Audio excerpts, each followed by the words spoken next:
So in a world where demonic gods have the common goal of destroying all life on Earth, who can we put our hope in? MF Doom. Why, none other than the demon slayer himself. Let's get into how powerful this legendary demon hunting killing machine is. So who is the doomslayer? The doomslayer, also known as the Doom Guy, was slaughtering demons in hell back when he was a normal human marine. All he did was rip and tear through demons. Then eventually, he became what the demons knew him as, the Slayer. So what are the weapons, equipment, and abilities of the Doomslayer? So if you have played a Doom game, you will know that Doomslayer has a slew of weapons. This includes, but is not limited to, a chainsaw that is capable of going through demons like the Baron of Hell, which are demons that are a part of the Royal Guard to protect the Dark Lord, who we're going to get into in a bit. A Gauss Cannon. This weapon is not only amazing for the Doom 2016 speedrun, but it's also good at deleting demons as well. Then we have other guns like the minigun, the super shotgun, and things like that. But the most impressive weapons are the BFG, which stands for Big Gun, which is packets of Argent energy. So when fired, it is looking for anything that has Argent energy tied to it. In this case, it's usually demons. If you don't know what Argent energy is, it's the energy that we see in Doom 2016 that the humans are siphoning from hell, where eventually we learn that it's actually human souls. So the Makers, who we will get into in a second, and the Sentinel Priests discover the true power of the essence to create Argent. Then we have the Crucible Blade, which the Slayer uses to neutralize Titans, which are literally the largest demons you see in the series so far, and arguably some of the most powerful. And they can only be kept down by an item such as the Crucible Blade. The Doomslayer is also equipped with the Praetor Suit, which he receives at some point after receiving his divine power. The suit is noted to have small receptors on its hands and its chest to attract Argent plasma, which over time would further empower the Slayer, as seen through the 2016 game. Then the most obvious would be the Slayer's fists. The Slayer is capable of all sorts of violence, with ripping apart demons himself, and what is called a blood punch, which is literally an area of effect or AoE attack when the Slayer punches a demon. Now that we know what the Slayer is equipped with, let's get into the hierarchy of power within the Doom cosmology. So we got Hell. Well, the first dimension that was created was originally known as Jekkad, but would later transform into what we know as Hell. With this being the first dimension, it helps explain why Hell is the only dimension that connects to all of the other dimensions. So let's continue on to the hierarchy of power. So with the first dimension of Jekkad, it was created by Davoth, the ruler of Hell, and quite literally the creator of the Doom cosmology, and was the first being to exist. New realities would be created when he lingered, and then when he stopped to rest, he created Urdact, which we will get into more specifically in a bit. Davoth wanted to solve the riddle of immortality for his people. He would try and try, but no mortal flesh could handle the undying spirit. This is when Davoth created the Maker race to find a solution, with their minds working in unison.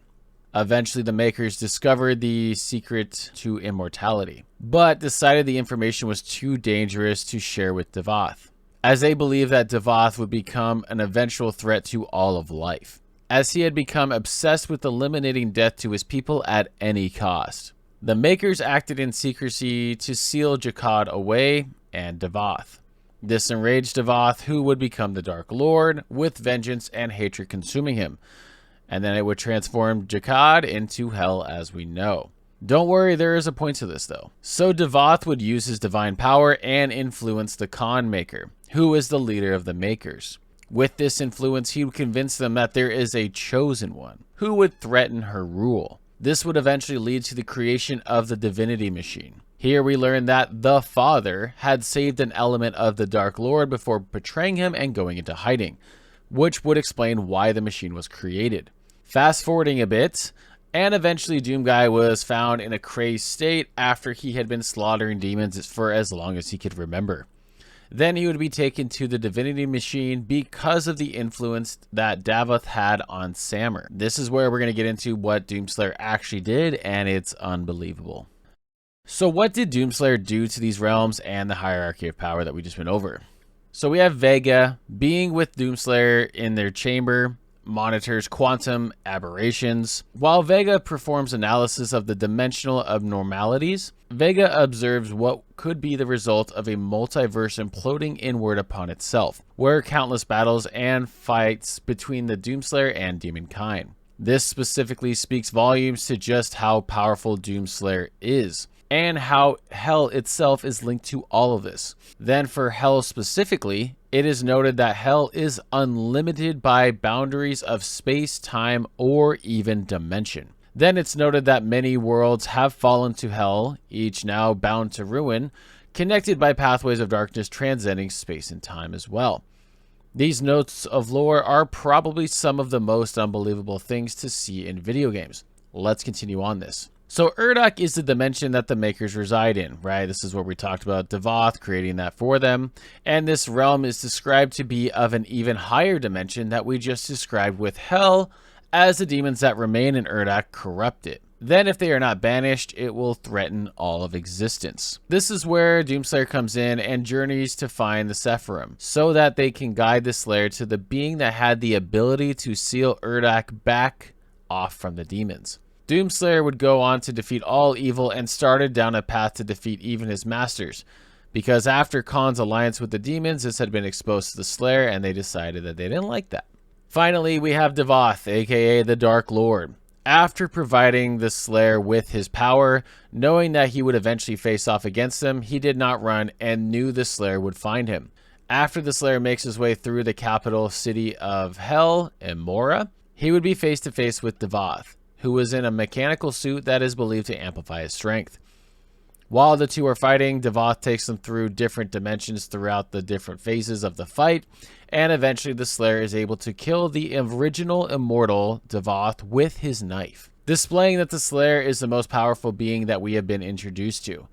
I'm the greatest. To specifically call this out, being able to destroy Davoth, who was passively creating dimensions, including Hell that was, like I mentioned, outside of space, time, and dimension itself. For the Slayer to be capable of destroying the literal creator of all this, and to be able to move through a dimension that is outside of time itself, I would say that the Slayer is immeasurable in speed. But wait, there is more. So I would like to note that I did watch the interview with Hugo Martin, who was the game director for Doom, and he teases that we, you and I, don't know exactly what a prime evil is, because the Doom universe is vast, and then he leaves it at that.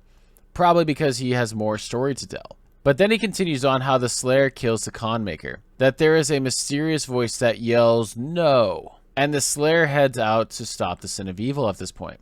The reason I mention this is because this isn't Davoth, but Hugo mentions that the mysterious voice is something beyond, that could be overlooking all of the events that are taking place, where it's likely that Davoth is not the top dog in the Doom cosmology at this time. And I can't wait to hear more. But as of right now, with what was provided within the games, this is what I came up with. If there is another Doom game, I will gladly cover that as well. Thank you for watching. Appreciate you. And if you like the content, make sure to subscribe, and I will see you in the next one.